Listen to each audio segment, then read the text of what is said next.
Et bien bonjour tout le monde.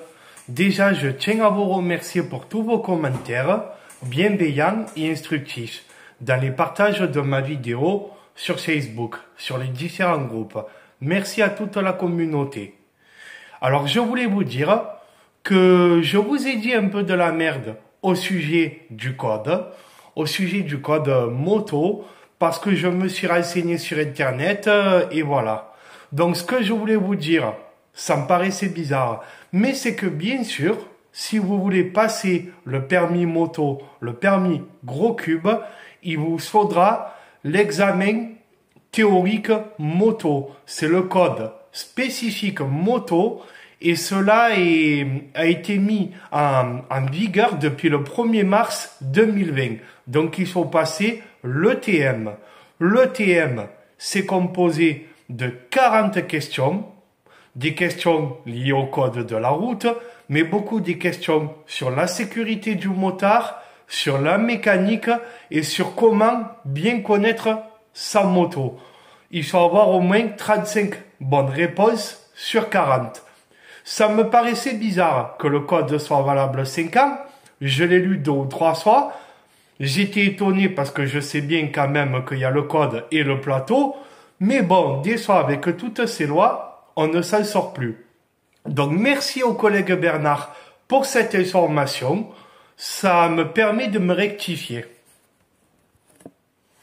Je tiens à vous préciser que quand je disais en 125, je me sens pas de passer le permis gros cube, je me contente de ma 125, c'est par rapport à mes besoins. Et aussi parce que je ne suis pas un foudre de guerre.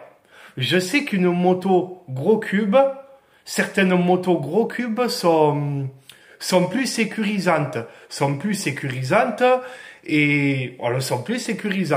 Mais personnellement, je me contente de ma 125 et je veux bien dire que ceux qui passent le permis gros cube parce qu'ils arsouillent, parce qu'ils n'ont pas assez, ils ont bien raison. Je vous disais juste moi pourquoi je me contente de la 125.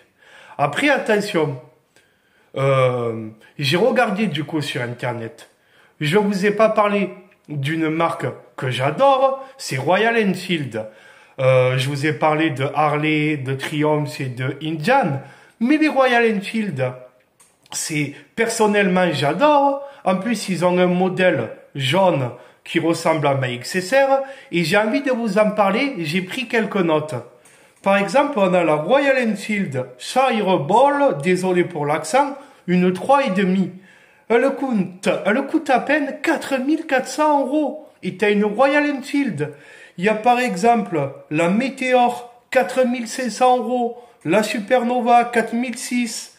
La Alcyon, je sais pas comment on prononce, 5000 €. Elle est superbe. Les Chrome, Cache Racer, elle est superbe. Et ça vaut moins cher que la YZF. Que 125. Non, ça vaut... Oui, ça vaut moins cher que les 125 haut de gamme que je vous ai parlé. C'est ça qui est énorme. La Alcyon, je vous l'ai dit. Après, si vous aimez pas les Cache Racer, par exemple, chez Royal Enfield, on a un trail en 400 cm3 qui fait entre 5003 et 5400 €.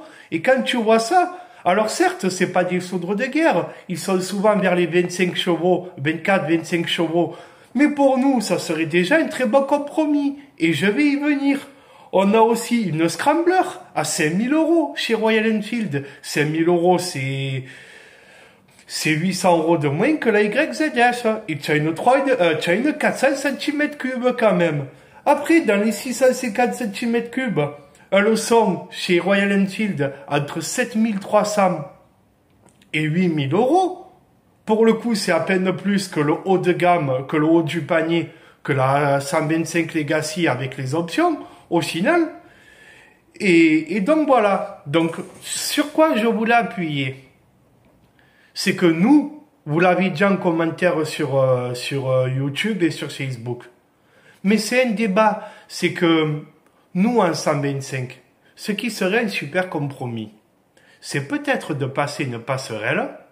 Quand on a une formation 125, quand on a le permis voiture, qu'on a un certain âge, qu'on peut justifier de la conduite en 125 depuis plusieurs années, Ça serait génial, une passerelle qui nous permettrait de conduire des motos d'une cylindrée peut-être jusqu'à 3,5 400.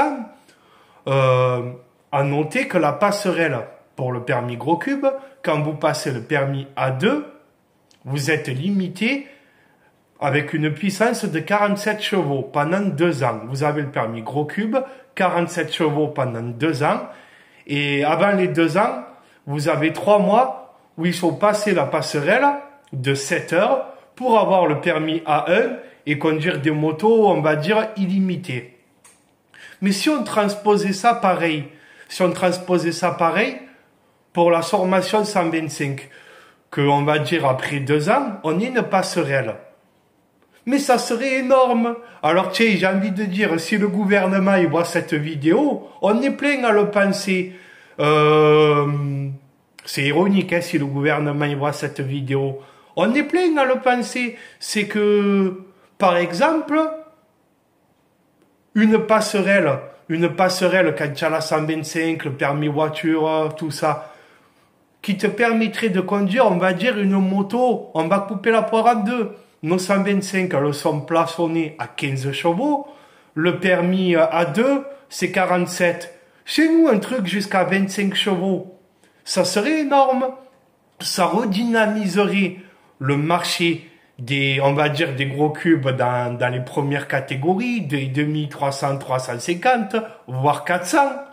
Ça permettrait de redynamiser ce marché-là et ça serait surtout un super compromis. C'est-à-dire que nous, on aurait un peu plus de puissance, voire un peu plus de sécurité et ça redynamiserait ce marché. Alors bien sûr que si cette passerelle existait, les prix que je vous ai cités de chez Royal Enfield ou quant à la GSX-R en promo, la 2,5 qui est moins chère que la 125, c'est évident que si on avait une passerelle, on se jetterait tous à faire la passerelle, la mise à jour, tout ça.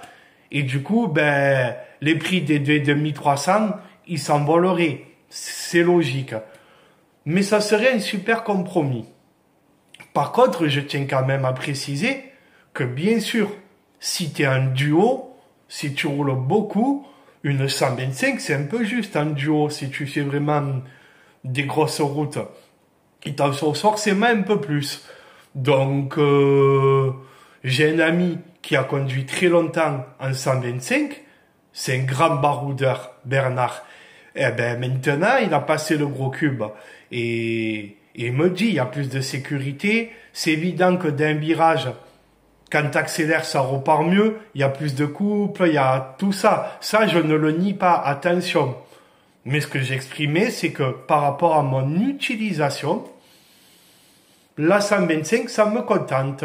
Bien sûr que des fois, ça te titille le gros cube, mais je vais appuyer sur un point, c'est que j'ai regardé les questions, et le collègue Bernard me l'a confirmé, c'est que les questions au code, l'ETM, l'examen théorique moto, il y a vraiment des questions pièges.